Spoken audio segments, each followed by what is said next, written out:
할렐루야. 오늘 우리는 믿음을 위해 버린 것이라는 제목으로 하나님의 말씀을 나누고자 합니다. 간단한 경제 용어 중에 제가 중학생 때 배웠지만 아직까지도 기억하는 용어 중에 기회비용이라는 것이 있습니다. 기회비용이 무엇이냐면 어떤 한 가지를 선택했을 때 내가 포기한 것이 있지 않습니까? 그 포기한 것의 가치를 계산하는 것이 기회비용이라고 이야기합니다. 예를 들면 내가 선택했을 때 1,000원의 이익을 낼 수 있는 것과 내가 선택했을 때 2,000원의 이익을 낼 수 있는 것, 그럼 내가 2,000원의 이익을 낼 수 있는 걸 선택하면 기회비용, 즉 내가 포기한 것의 그 비용은 1,000원이 되는 이러한 간단한 구조입니다. 이렇게 경제적으로만 생각할 것이 아니라 우리들의 삶으로 생각해 보면 우리는 삶의 우선순위를 따지면서 그 많은 것들이 또 내가 선택하는 것이 되고 또 기회비용이 되고 합니다. 그러나 그 기준이 내 이익과 유익, 내 눈에 보이는 그 물질적인 것이 아니라 내 더 큰 만족감 혹은 나에게 다음 스텝으로 넘어갈 수 있는 디딤돌이 되어주는 것, 이러한 것들이 그 상황과 환경에 따라서 선택되고 포기하고 이 선택과 포기의 상황 가운데 놓여 있게 되는 것입니다. 우리들의 삶은 언제나 선택의 연속입니다. 제가 이것을 언제 깨달았냐면 군대에 입대하고 나서 깨달았습니다. 입대하고부터 계속해서 이거 할 사람 손들어, 저거 할 사람 손들어, 너는 이거 하고 너는 저거 하고 선택의 기로에 놓였습니다. 이 순간 손을 들면 운전병에 가고 손을 내리면 저 전방으로 올라가고 손을 들면 조교가 되고 손을 내리면 다른 곳에 가게 되고 이러한 순간의 연속들을 경험했는데 이것이 그 군대 안에서만이 아니라 지금까지도 또 우리 성도님들께서 살아오신 삶 가운데도 계속해서 그 선택의 기로에 서 있는 것을 우리는 경험하게 됩니다. 이렇게 우리는 선택을 할 때 가장 우선적으로 선택하는 것은 나에게 가장 중요한 것이라고 느껴지는 것일 겁니다. 예를 들어 내가 사랑하는 연인과 데이트를 할 때 식사의 자리에서 무엇을 시킬 것인가 선택해야 됩니다. 그때 내 입맛에 맞고 내가 좋아하지만 내가 사랑하는 사람이 못 먹는 것을 시킬 것이냐, 아니면 내가 잘 못 먹지만 내가 사랑하는 사람이 잘 먹는 것을 시킬 것이냐, 선택을 해야 합니다. 여러분은 어떤 것을 선택하시겠습니까? 내가 잘 먹지만 내가 사랑하는 사람이 못 먹는 것, 아니면 내가 잘 못 먹지만 내가 사랑하는 사람이 잘 먹는 것. 일단 먹고 보자. 너 건 너 거고 내 건 내 거다 할 수도 있겠죠. 하지만 우리는 그 상황에서 선택을 하게 됩니다. 나의 연인의 입맛이 더 중요하고 나의 연인의 기분과 행복감이 더 중요하다 생각된다면 내 연인이 좋아하는 것을 먹을 것입니다. 그런데 오늘 내가 몸이 너무 안 좋다, 오늘은 내가 먹고 싶은 걸 먹자라고 하면 내가 먹고 싶은 걸 선택하겠죠. 이처럼 우리는 우리 마음 가운데 무엇이 더 중요한가에 따라서 그 삶의 기로가 달라집니다. 부모님들이 때로 이런 말을 하실 때가 있습니다. 자녀들에게 너가 먹는 것만 봐도 나는 배가 부르다. 들어보셨나요? 또 해보셨죠? 제가 어렸을 때는 거짓말이라고 생각했습니다. 어떻게 안 먹었는데 배가 부른가요? 라는 생각을 했는데 제가 자녀를 가지고 보니까 먹는 것만 봐도 배부르다라는 말이 무슨 뜻인지 조금은 이해할 수 있을 것 같습니다. 아이의 배부름이 내가 배고픈 것보다 더 중요하고 아이의 기분이, 아이의 행복이 지금 부모들의 그 상황보다 더 중요하다는 생각 때문에 그러한 생각이 들어 정말 배가 불러지는 듯한 느낌을 받는 것이죠. 오늘 말씀의 제목을 보면 믿음을 위해서 버린 것이라고 정했습니다. 우리는 믿음을 선택했을 때 포기해야 하는 것들이 생깁니다. 이 세상 어느 누가 아깝다고 할지라도 나에게는 전혀 아깝지 않은 것들이 믿음을 선택했을 때 포기하는 것들입니다. 내가 많은 사람들이 다 부러워하는 재물과 권력과 사회적 지위와 모든 것을 가지고 있을지라도 믿음을 위해서 그것들을 다 포기했다면 나에게는 그것이 아깝지 않은 것이 되어야 합니다. 미련이 남지 않고 하나님을 선택한 것에 대한 만족감으로 살아야 합니다. 왜냐하면 우리가 그것을 포기했기에 얻을 수 있는 더 큰 것이 있기 때문입니다. 우리가 읽은 마태복음 27장 55절에서 66절까지의 말씀에는 예수님께서 십자가에 달려 죽으신 이후의 말씀이 기록되어 있습니다. 우리는 지금 고난 주간을 보내고 있죠. 오늘 말씀을 통해서 주님이 우리에게 주시는 그 우리를 위해서 걸어가신 그 고난의 길 가운데 나는 무엇을 해야 하는가? 나는 무엇을 선택해야 하는가? 이것을 고민하고 마음의 결단을 내리는 시간이 되기를 소망합니다. 예수님께서 십자가에 달려 죽으실 때 예수님 곁에 제자들은 없었습니다. 예수님이 3년의 공생의 기간 동안 많은 곳을 돌아다니시고 많은 사람들을 만나시고 하나님의 나라를 시도 때도 없이 전하시고 또한 많은 기적을 보여주셨습니다. 그때에는 제자들뿐만이 아니라 많은 무리들이 예수님을 따라다녔습니다. 어떻게 나도 한번 예수님을 만져볼까? 나도 한번 예수님의 기적을 체험할까? 나도 한번 예수님의 복음을 들어볼까? 라는 마음으로 따라다녔습니다. 그러나 예수님 곁에 제자들은 없었습니다. 요한복음 19장 말씀에 보면 그곳에는 어린 제자였던 사도 요한만이 있었습니다. 요한은 자신을 요한복음에서 예수님이 사랑하는 제자라고 표현하고 있습니다. 그리고 그 곁에는 갈릴리에서부터 예수님을 따라다니며 돕던 여인들이 멀리서 그 예수님이 달리시고 죽으시는 과정을 바라보고 있습니다. 우리 요한복음 19장 25절에서 27절 말씀을 먼저 한번 봉독해 보도록 하겠습니다. 요한복음 19장 25절에서 27절입니다. 예수의 십자가 곁에는 그 어머니와 이모와 글로바의 아내 마리아와 막달라 마리아가 섰는지라.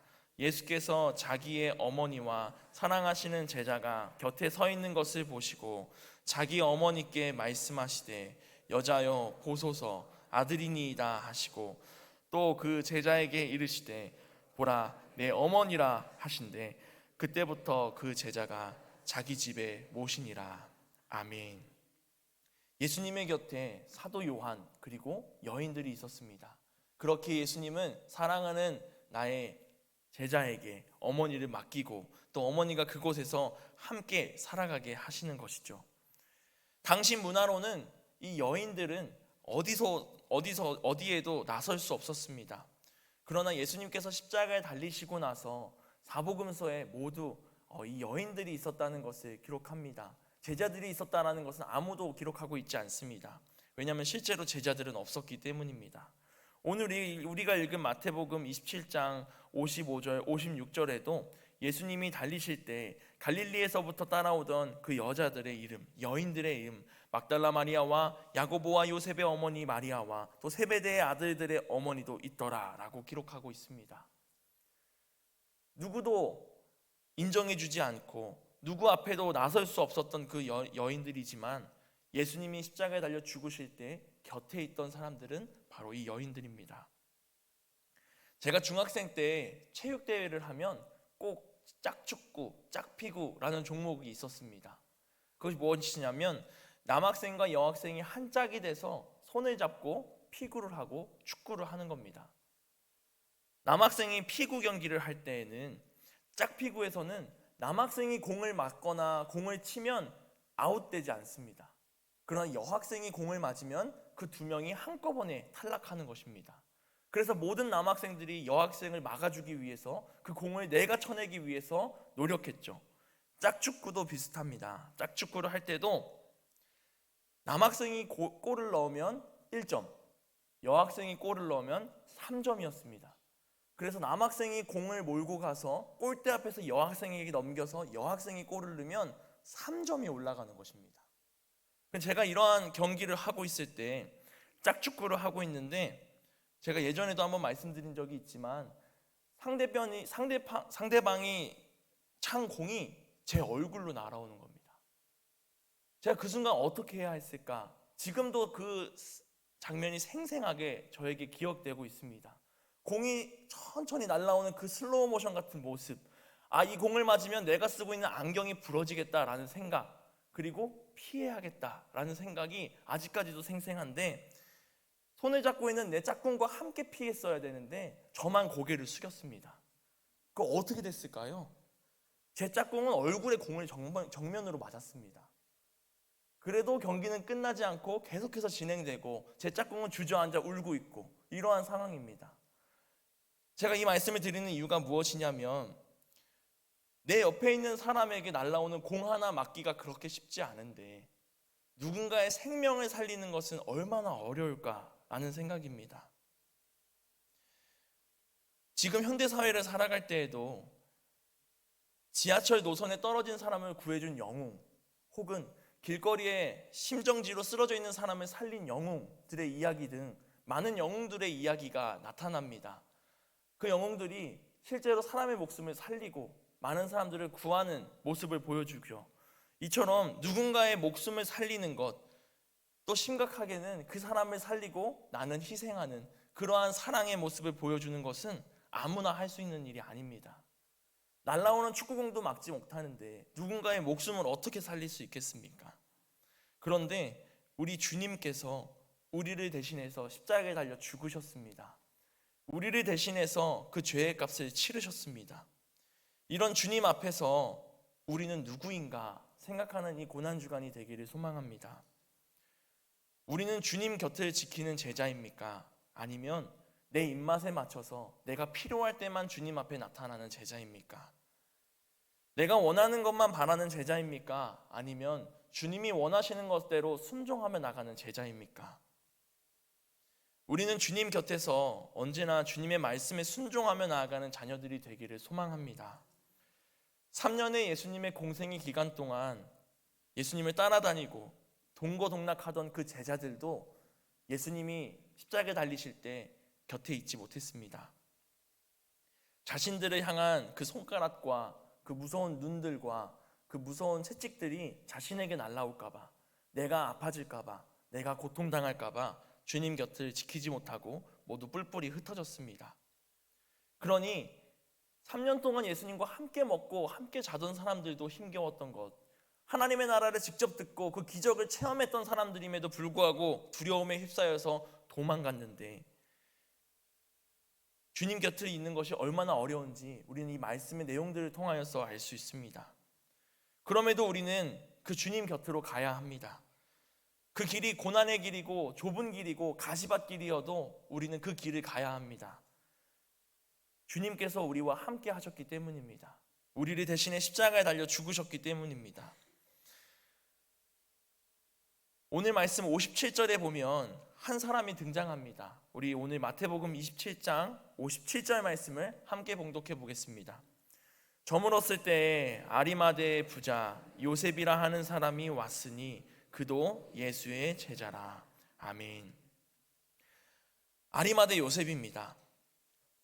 믿음의 생활을 오래 하신 분들은 잘 아시겠지만 이 아리마대 요셉은 십자가에 달리시고 돌아가신 예수님의 시신을 수습하여 무덤에 넣은 사람입니다.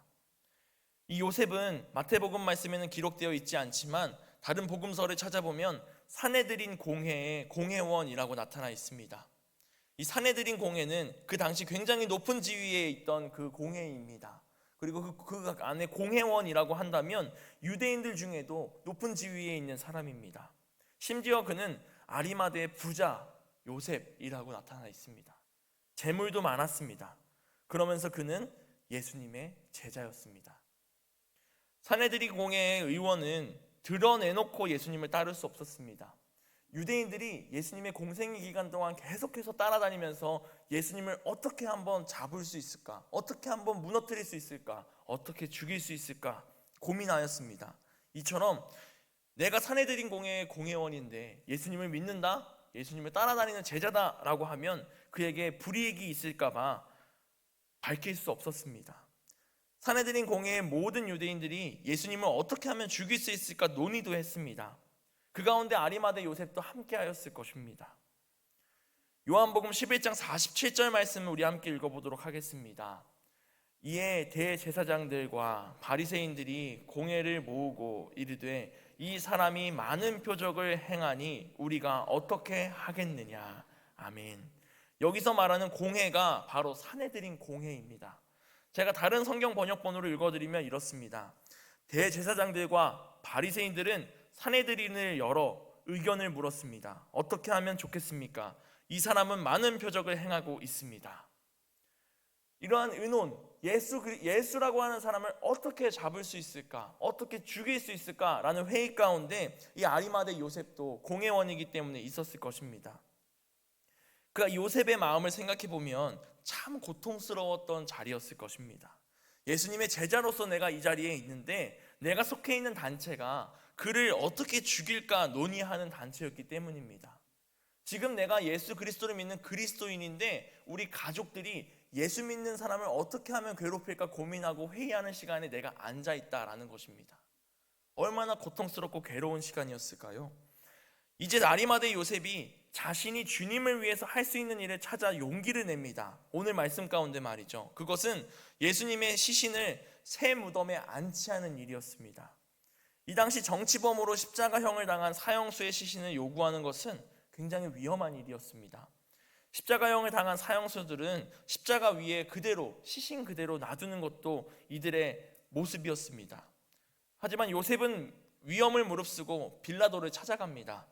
그리고 그에게 예수의 시신을 달라고 요청합니다. 사내들인 의원 정도의 신분이라면 빌라도 총독을 접견하는 것이 그렇게 평민보다 어렵지 않았을 것입니다.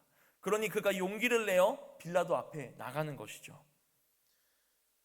그러나 자신이 예수의 제자이고 또 예수님의 시신을 무덤에 안치했다는 소문이 나는 순간 지금까지 그가 쌓아온 재물들 혹은 신분, 그 공회원이라는 그 위치, 모든 것을 잃을 수도 있었습니다. 그럼에도 요셉은 나섰습니다. 주님을 위해서. 요셉의 청을 받은 빌라도는 백부장에게 예수님의 상태가 어떤지 알아보도록 지시합니다. 우리 마가복음 15장 43절에서 45절 말씀 함께 읽어보도록 하겠습니다. 아리마대 사람 요셉이 와서 당돌이 빌라도에게 들어가 예수의 시체를 달라 하니 이 사람은 존경받는 공회원이요 하나님의 나라를 기다리는 자라. 빌라도는 예수께서 벌써 죽었을까 하고 이상히 여겨 백부장을 불러 죽은 지가 오래냐 묻고 백부장에게 알아본 후에 요셉에게 시체를 내주는지라. 아멘. 백부장은 예수님이 운명하였다는 사실을 빌라도에게 확인시켜주고 또 빌라도는 그 이야기를 듣고 요셉이 시신을 수습할 수 있도록 허락합니다. 이 당시 유대인들은 무덤을 되게 동굴을 많이 사용했습니다. 인위적으로 바위를 파서 동굴을 만들기도 하고 자연적으로 만들어져 있는 동굴 안에 시신을 안치하기도 했습니다. 그런데 한 사람만 그 동굴에 안치하는 것이 아니라 여러 사람을 그 동굴에 매장할 수 있도록 만들었습니다. 그래서 오래된 무덤에는 한두 구의 시신이 이미 안치된 상태에서 새 시신을 안치하기도 했다라고 합니다. 요셉이 예수님의 시신을 수습하는 날 자신이 가지고 있던 그 새 무덤에 어떠한 시신도 들어가 있지 않은 그 새 무덤에 예수님을 안치합니다. 우리와 문화와 정서가 조금은 다를 수 있지만 우리도 생각을 해보면 가족마다 선산이라는 것이 있는 가족들이 있습니다. 제가 어렸을 때도 저희 가정에 저희 할아버지 댁에 선산이라는 것이 있었는데 명절 때마다 가면 저에게 소개시켜 주셨습니다. 이 무덤은 고조 할아버지 거고 이 무덤은 증조 할아버지 거고 이 무덤은 할아버지가 묻힐 무덤이고 저 무덤은 너네 대가 묻힐 자리다 라고 이야기하실 때도 있습니다. 이렇게 가족의 보물처럼 느껴졌던 그 선산, 그 무덤의 모험들입니다. 이 아리마대 사람 요셉에게도 그 동굴이 굉장히 중요했을 것입니다.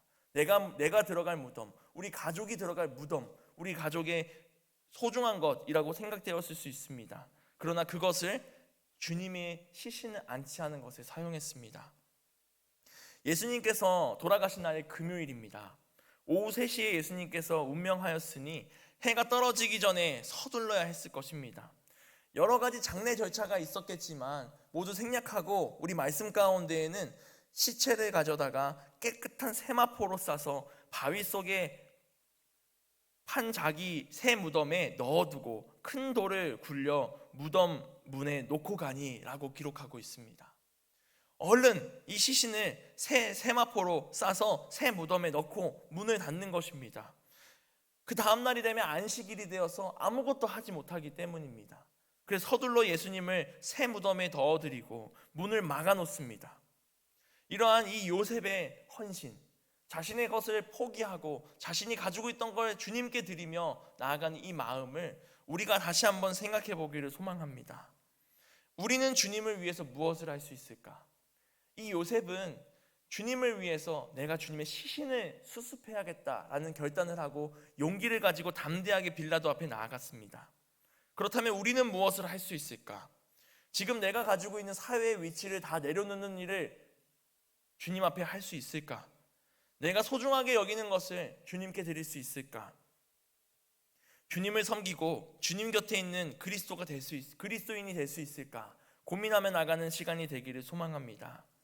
우리는 모두 다 주님을 섬기고 주님 곁에 있는 그리스도인인 줄 믿습니다. 새벽에 나와 기도하고 또 수요 예배 나와 함께 말씀 듣고 찬양하고 기도하며 나아갈 때 주님이 우리가 함께 하시고 우리가 주님 곁에 들어가고 주님이 주시는 평안과 은혜를 누리며 나아가는 자녀들이 우리 모두인 줄 믿습니다. 주님을 위해서 할 수 있는 것은 누구나 하지 못하는 그런 거창한 것이 아니라 가장 쉬운 것, 가장 간단한 것부터 시작할 수 있을 것입니다. 나의 삶의 가장 첫 번째가 주님이 되기 위한 것, 내가 눈 떴을 때 가장 먼저 주님께 기도하고 주님의 말씀 읽고 기도하는 것으로 시작하는 것이 내가 주님을 위해 할 수 있는 것이다 라고 한다면 그것부터 시작하면 될 것입니다. 내가 지금 가장 우선순위에 두고 있는 것이 주님이 아니라면 우선순위에 있는 것을 절제하고 포기하고 참을 때 비로소 주님을 위한 것이 보이는 줄 믿습니다. 내가 유튜브로 어떠한 다른 것들을 보는 것을 가장 첫 번째로 하고 있다면 그것을 다 내려놓고 말씀을 듣는 행동 혹은 성경책을 펴는 행동으로서 내가 주님 앞에 한 발자국 나아가기 위해 힘쓰는 노력이 될 수 있을 것입니다. 아리마대 요셉을 생각해 보면 그가 유대인의 무리들 속에 있으면서 어떻게 예수님의 복음을 접했는지는 모릅니다. 그러나 성경에서 아리마대 요셉은 하나님의 나라를 기다리던 사람이다 라고 기록하고 있습니다. 우리 모두가 우리 삶을 통해서 하나님의 나라를 기다리는 자녀들이 되기를 소망합니다. 그랬기에 그는 예수 그리스도를 믿었고 제자로 따랐습니다. 그가 가지고 있는 것을 포기하였고 주님을 선택하였습니다. 예수님은 부자가 천국에 들어가는 것은 낙타가 바늘기에 들어가는 것보다 어렵다라고 말씀하십니다.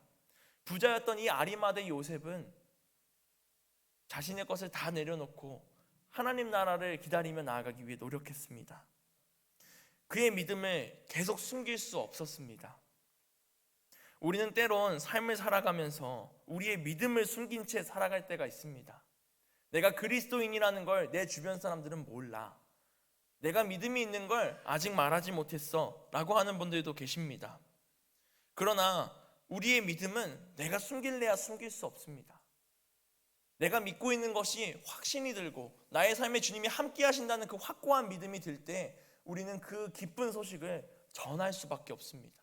나의 삶에 일어난 그 놀라운 기도의 응답을, 놀라운 하나님의 역사하심을 숨길 수 없습니다. 왜냐하면 믿음은 살아있기 때문입니다. 우리가 믿음을 억누르려고 하지만 우리는 믿음이 나를 변화시키는데 나의 모든 걸 맡기며 나아가는 우리 삶이 되기를 소망합니다. 살아있는 믿음은 반죽 덩어리가 부풀어 오르는 것처럼 점차 내 마음 가운데 더욱더 부풀어 오를 것이고 그것을 전하게 될 것이고 그 전하게 된 믿음의 복음이 열매를 맺게 되는 것인 줄 믿습니다. 요셉이 예수 그리스도의 제자임을 드러내고 그로 인해 많은 것을 잃었을 때에도 그에게는 더 큰 것이 주어졌을 것입니다. 숨기지 않아도 된다는 자유로움, 주님이 주시는 구원의 은혜, 하나님 나라에 쓰임받은 자녀로서의 그 행복이 그에게 있을 것입니다. 우리는 믿음을 위해 무엇을 버렸을까 한번 생각해 보시기 바랍니다. 내가 손해를 보거나 때로는 내가 왕따를 당하거나 혹은 피해를 입을지 모를 때에도 과연 내가 주의 사람인 것을, 내가 그리스도인인 것을, 내가 예수님을 믿는다는 것을 드러낼 용기가 있는지, 그러한 용기를 가지고 있다면 정말 감사하다는 기도를 드리며 나아가는 우리가 되기를 소망합니다. 그러나 설령 아직 그럴 용기가 없어서 믿음을 숨기고 있는 분들이 계셔도 실망하지 않고 이 아리마대 요셉처럼 내가 지금 이러한 상황 가운데서라도 용기를 내어 주님 앞에 나아갈 수 있는 방법이 무엇일까? 내가 주님을 위해 이러한 상황 가운데 할 수 있는 것이 무엇일까? 나의 마음 가운데 꿈틀거리는 그 믿음의 확신을 가지고 복음을 전하기 위해 용기를 갖고 나아가기를 소망하는 우리 모두가 되기를 소망합니다. 내가 평소 같지 않게 예수님을 전하고 싶다. 내가 평소 같지 않게 기도하러 가고 싶다. 내가 평소 같지 않게 성경을 읽고 싶다라는 마음이 들었을 때 그것을 숨기고 억누르려고 하지 말고 부끄럽다 생각하지 말고 자유롭게 내 마음의 울림을 가지고 기도하고 예배드리고 울며 주님을 찬양하며 나아가는 우리가 되기를 소망합니다. 두려움 없이 그리스도인임을 드러낼 용기를 달라고 기도하며 나아가고, 또 하나님 나라를 위해 내가 사용되게 해달라고 기도하고, 또한 내가 포기하는 것을 아깝지 않게 해달라고, 주님이 나에게 주시는 것이 더욱 크다는 것을 믿게 해달라고 기도하며 나아가는 우리가 되기를 소망합니다. 우리는 고난주간을 보내고 있습니다. 더욱 주님을 위해 할 수 있는 것이 무엇일까 고민하며 기도하며 주님 앞에 나아가는 우리 모두가 되기를 소망합니다. 기도하겠습니다.